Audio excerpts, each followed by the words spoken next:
我心里可以先说吧，这个患者是个老年女性患者，心脏这一块他好，他心功能可以，对，关键是脑袋这个就不好怎么搞了，又脑梗，又有血栓，你手术又不好抗凝抗板，那这一做的话，会不会脑部受刺激，会不会那种诱发脑胸意外？谁说得清楚呢？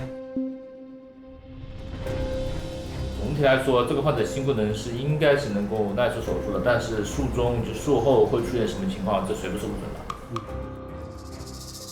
像這種的患者的話，他醒麻醉會醒得困難一點。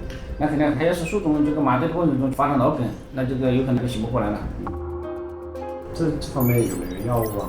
是沒有，我們只能一個跟他講清楚，一個是麻醉的是維持血壓穩定，一個是維手術去看你，那只能做到這樣子，其他的是沒辦法的。所以這樣的病人本身是風險比較高的。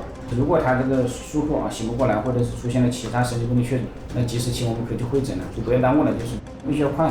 一般的就是我們這肯定不得超過24小時，超過24小時那效果就很差嘛。他運氣比較好，他按照一般的話早就癱了。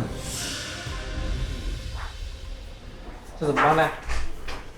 做不做呢？肯定做啊，這有什麼不做的呀？這個風險肯定有風險，這個風險很高啊。你不做你就不知道怎麼辦，或者回去看着它變得更差。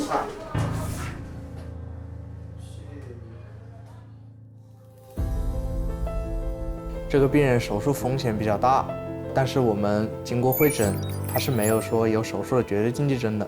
我們也和患者家屬溝通了一下，然後他們對於做手術這件事的意願還是比較強烈的。